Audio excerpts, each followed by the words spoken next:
Hello everyone, welcome back to my YouTube channel. ನಾನಿವತ್ತು ಗಸಗಸೆ ಪಾಯಸ ಯಾವ ರೀತಿ ಮಾಡೋದು ಅಂತ ತೋರಿಸ್ತಾ ಇದ್ದೀನಿ. ಇದು ತುಂಬ ಚೆನ್ನಾಗಿರುತ್ತೆ ಟೇಸ್ಟ್ ವೈಸು. ಆಮೇಲೆ ಬಾಡಿ ಪೇಯ್ನ್ ಆ ಥರ ಎಲ್ಲ ಇದ್ದಾಗ ಇದನ್ನು ಮಾಡ್ಕೊಂಡು ಕೊಡಿದ್ರೆ ಸ್ವಲ್ಪ ರಿಲ್ಯಾಕ್ಸ್ ಆಗುತ್ತೆ. ಹಾಗಿದ್ರೆ ಬನ್ನಿ ಯಾವ ರೀತಿ ಮಾಡೋದು ಅಂತ ನೋಡೋಣ. ನಾನಿಲ್ಲಿ ಒಂದು ಪಾತ್ರೆ ಇಟ್ಕೊಂಡು ಅದಕ್ಕೆ ನನ್ನ ಸಿಹಿ ಅನುಸಾರ ಎಷ್ಟು ಬೇಕೋ ಅಷ್ಟು ಬೆಲ್ಲನ ಹಾಕ್ಕೊತಾ ಇದ್ದೀನಿ. ನೀವು ಅಷ್ಟೇ, ನಿಮ್ಗೆ ಕಡಿಮೆ ಸಿಹಿ ಬೇಕು ಅಂದರೆ ಕಡಿಮೆ ಹಾಕ್ಕೊಳ್ಳಿ, ಜಾಸ್ತಿ ಬೇಕು ಅಂದರೆ ಜಾಸ್ತಿ ಹಾಕ್ಕೊಳ್ಳಿ. ಅಷ್ಟನ್ನು ಹಾಕ್ಕೊಂಡು ಬೆಲ್ಲ ಮುಳುಗೋಷ್ಟು ನೀರನ್ನು ಹಾಕ್ಕೊಂಡು ನಾನು ಈ ಬೆಲ್ಲನ ಕರಗೋಕ್ಕೆ ಇಟ್ಕೊತಾ ಇದ್ದೀನಿ ಸ್ಟವ್ ಆನ್ ಮಾಡಿಕೊಂಡು. ಅದು ಆನ್ ಮಾಡ್ಕೊಂಡಾದಮೇಲೆ ಪಕ್ಕದಲ್ಲೇ ನಾನು ಒಂದು 10ರಿಂದ 12 ಬಾದಾಮಿನ ತೊಗೊಂಡಿದ್ದೀನಿ.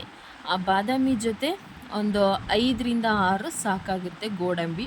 ಇದಿಷ್ಟು ಗೋಡಂಬಿನ ಹಾಕ್ಕೊಂಡು ನಾನು ಹೊಂಬಣ್ಣ ಬರೋ ತನಕ ಇದನ್ನು ಫ್ರೈ ಮಾಡ್ಕೋಬೇಕು.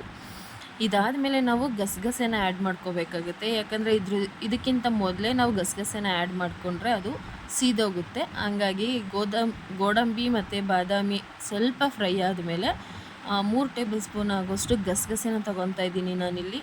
ಈ ಗಸಗಸೆನ ತೊಗೊಂಡು ಗೋಡಂಬಿ ಮತ್ತು ಬಾದಾಮಿ ಜೊತೆ 1-2 ನಿಮಿಷ ಫ್ರೈ ಮಾಡ್ಕೋಬೇಕಾಗುತ್ತೆ. ಗಸಗಸೆ ಕಲರ್ ಚೇಂಜ್ ಆಗಿ ಸ್ವಲ್ಪ ಪಟ ಅಂತ ಸಿಡಿಯೋ ಥರ ಸೌಂಡ್ ಬರುತ್ತೆ. ಅಲ್ಲಿ ತನಕ ನೀವು ಇದನ್ನು ಫ್ರೈ ಮಾಡ್ಕೋಬೇಕಾಗತ್ತೆ. ಅದಷ್ಟಾದರೆ ಗಸಗಸೆ ಕೂಡ ಚೆನ್ನಾಗಿ ಫ್ರೈ ಆಗಿದೆ ಅಂತ ಅರ್ಥ. ಇವಾಗ ನೋಡಿ, ಗೋಡಂಬಿ ಮತ್ತು ಬಾದಾಮಿ ಸ್ವಲ್ಪ ಕಲರ್ ಚೇಂಜ್ ಆಗಿದೆ. ಅದ್ರ ಜೊತೆ ಈ ಗಸಗಸೆನೂ ಕಲರ್ ಚೇಂಜ್ ಆಗಬೇಕು. ಅದಷ್ಟಾದರೆ ಈ 3 ರೆಡಿಯಾಗುತ್ತೆ ಅಂತ ಅರ್ಥ. ನೋಡ್ತಾ ಇದ್ದೀರಾ, ಇವಾಗ ಫುಲ್ ಕಲರ್ ಚೇಂಜ್ ಆಯಿತು. ಎಲ್ಲನೂ ಗಸಗಸೆನೂ ಕೂಡ ಕಲರ್ ಚೇಂಜ್ ಆಯಿತು. ಇದಿಷ್ಟನ್ನು ನಾವು ಒಂದು ಜಾರ್ಗೆ ಟ್ರಾನ್ಸ್ಫರ್ ಮಾಡ್ಕೋಬೇಕಾಗುತ್ತೆ. ಮಿಕ್ಸರ್ ಜಾರ್ ತೊಗೊಂಡು ಅದಕ್ಕೆ ಹಾಕ್ಕೊಂಡು ಒಂದು ಅರ್ಧ ಕಪ್ ಆಗೋಷ್ಟು ನಾನು ತೆಂಗಿನಕಾಯಿನ ತೊಗೊಂಡಿದ್ದೀನಿ. ಇಲ್ಲಿ ಜಾಸ್ತಿ ತೊಗೊಂಡ್ರೆ ಅಷ್ಟು ಚೆನ್ನಾಗಿರಲ್ಲ ಟೇಸ್ಟು, ಕಾಯಿ ಥರ ಫೀಲ್ ಆಗುತ್ತೆ. ಈ ಗಸಗಸೆ ಫ್ಲೇವರ್ ಸಿಗಲ್ಲ ಆವಾಗ. ಅದಕ್ಕೋಸ್ಕರ ಸ್ವಲ್ಪ ಕಾಯಿನ ತೊಗೋಬೇಕು. ನಾನು ಒಂದು ಅರ್ಧ ಕಪ್ ಅಷ್ಟು ತೊಗೊಂಡಿದ್ದೀನಿ. ಅರ್ಧ ಕಪ್ ತೊಗೊಂಡಿಲ್ಲ, ಅರ್ಧ ಕಪ್ಪಲ್ಲಿ 1/4 ಕಪ್ ಆಗೋಷ್ಟು ತೊಗೊಂಡಿದ್ದೀನಿ. ಇದಿಷ್ಟನ್ನು ಹಾಕ್ಕೊಂಡು ಇದಕ್ಕೆ ನೀರನ್ನು ಸೇರಿಸ್ಬಿಟ್ಟು ಫುಲ್ ನೈಸಾಗಿ ರುಬ್ಕೋಬೇಕಾಗತ್ತೆ. ಇದಿಷ್ಟನ್ನು ರುಬ್ಕೊಂಡ್ಮೇಲೆ ನಾನು ಬೆಲ್ಲದ ನೀರು ಆವಾಗಲೇ ಇಟ್ಟಿದ್ವಲ್ಲ ಬೆಲ್ಲ ಕರಗೋಕ್ಕೆ ಅಂತ, ಆ ನೀರನ್ನು ನಾನು ಶೋಧಿಸ್ಕೊತಾ ಇದ್ದೀನಿ. ಈ ಥರ ಶೋಧಿಸೋದ್ರಿಂದ ಬೆಲ್ಲದಲ್ಲಿ ಕಲ್ಲು, ಸ್ವಲ್ಪ ಕಸ ಕಡ್ಡಿ ಎಲ್ಲ ಇರುತ್ತೆ, ಅದೆಲ್ಲ ಹೋಗುತ್ತೆ. ತೋರಿಸ್ತೀನಿ ನೋಡಿ ಇದರಲ್ಲಿ ಎಷ್ಟು ಕಲ್ಲಿತ್ತು ಅಂತ. ಬೆಲ್ಲದ ನೀರಲ್ಲಿ ಇದು ನೋಡಿ ಎಷ್ಟು ಕಲ್ಲಿದೆ. ಅದಕ್ಕೆ ಯಾವಾಗಲೂ ಶೋಧಿಸ್ಬಿಟ್ಟೆ ತೊಗೋಬೇಕು, ಅದೇ ಒಳ್ಳೆಯದು. ಅದು ಶೋಧಿಸ್ಕೊಂಡಾದ್ಮೇಲೆ ಈ ಕಡೆ ನಾವು ಮಿಕ್ಸರ್ ಜಾರಲ್ಲಿ ರುಬ್ಬಕ್ಕೆ ಅಂತ ಇಟ್ಕೊಂಡಿದ್ದನ್ನು ತೊಗೊಂಡು ನುಣ್ಣಗಾದ್ಮೇಲೆ ಈ ಬೆಲ್ಲದ ನೀರಿಗೆ ಸೇರಿಸ್ಕೋಬೇಕು. ಬೆಲ್ಲದ ನೀರಿಗೆ ಸೇರಿಸ್ಕೊಂಡ್ಮೇಲೆ ಕೈ ಬಿಡದಂಗೆ ಇದನ್ನು ಮಿಕ್ಸ್ ಮಾಡ್ತಾ ಇರಬೇಕು. ಇಲ್ಲಾಂದರೆ ಸ್ವಲ್ಪ ಗಂಟು ಥರ ಆಗಿಬಿಡುತ್ತೆ. ಹಂಗಾಗಿ ಕೈ ಬಿಡ್ದಂಗೆ ಚೆನ್ನಾಗಿ ಮಿಕ್ಸ್ ಮಾಡ್ಕೊಳ್ಳಿ.